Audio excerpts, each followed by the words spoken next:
Have anybody gifted you an asset before and you are yet to request for what is called a deed of gift? I'm telling you, you are making a major mistake. A major mistake that you commonize may cost you a lot. My name is Joseph, your lead consultant of Global Development Party. So we are taking a look at a very important topic called deed of gifts. Deed of gifts. So what is deed of gifts? A deed of gift is a legal document that shows the transfer of ownership from one person to another.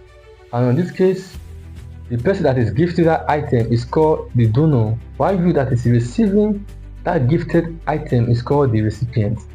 So it is a legal document that shows the transfer of ownership, be it a movable item or an immovable item like land, house, from the donor to the recipient. And this deed of gift, they are of two types. We have what is called the revocable deed of gift, and secondly, the irrevocable deed of gift. And we're taking a look at them one after the other. The revocable deed of gift is also a legal document that shows the transfer of ownership of a property from the donor to the recipient. But on this case, the donor can see the request or collect back that gifted item from you in future. As long as that gifted item is in the hand of the recipient, the donor can still collect back that property from you or that assets in future. But eventually something may go wrong, or maybe two of you are no longer in good terms, or there's a fight, or there's a quarrel, or for instance the marriage did not work out between two couples. The donor, which is the person that gifted the item, can say, I want to change my mind. I'm offended. I'm no longer in this relationship with this person again. Let me go and collect back my gift. Maybe that gift cost the person a lot. Maybe like a 5 million property, or a 10 million naira property, or a 20 million naira property. The person can say, let me go and collect back my gift from that person. And you know, people's minds change a lot. That is for the revocable deed of gift. But the irrevocable deed of gift, on this case, it confers full ownership. The donor will confer full ownership of that item or of that asset on the recipient. And on this case, if something goes wrong tomorrow in future, or in the case of a married couple, both the husband and wife are no longer in a relationship, or two of them are no longer in the marriage, and things goes wrong, the donor, which is the person that gifted the asset, can say, since two of us are no longer in this marriage and the future should not work out, let me go and collect back my land, let me go and collect back my house from my wife or from that person. You see, there's a fight between a brother and sister in the case of a family member, between relatives, and there's a fight. As long as the person gave you what is called the irrevocable deed of gift, the person can no longer collect back the item from you. Why? Because it is irrevocable, as the name implies. So those are the two major kinds of deed of gift that we have. Now, there are some elements, important elements, that are contained in this deed of gift, of which one, we have the name, the address, and the relationship between both of them must be stated. The name of both the donor and the recipient, their address, and their relationship must be clearly stated.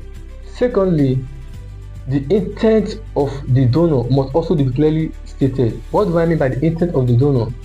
On this case, the donor, which the person gives you that asset, must clearly stated that he or she is giving you that asset or that gift out of love, voluntarily, without being forced or be threatened or be manipulated to do so. So it must clearly state it. It's also an important element. Thirdly, it must also contain a witness, which is a third person that must also bear witness that I was there when this property was transferred, when this ownership, or when this gifted item was given from Mr. A to Mr. B. So a witness must also sign and were dated on it. And fourthly, it must also contain the details of the property. The details of the gifted property must also be stated. In the case of land, like the perimeter, the area of the land, the survey, it must be clearly described inside that deed of gift. And lastly, which is the fifth element, is called the acceptance of deed of gift. So on this case, the receiver, which is the recipient, must also write that and acknowledge that is receiving this property from Mr. B, and that is my brother, is my sister, and I receive it out of love also from the donor. And both the donor and the recipient, they must sign, seal, and date on it. So it must be well dated. So on it. So these are some of the important elements of this deed of gifts.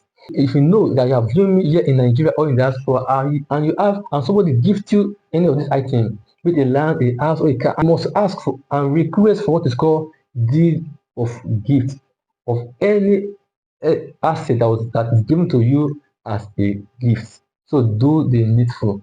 Now, if you find this video helpful, I would like you to kindly subscribe to this channel and turn on your bell notification to be getting updates on our next broadcast.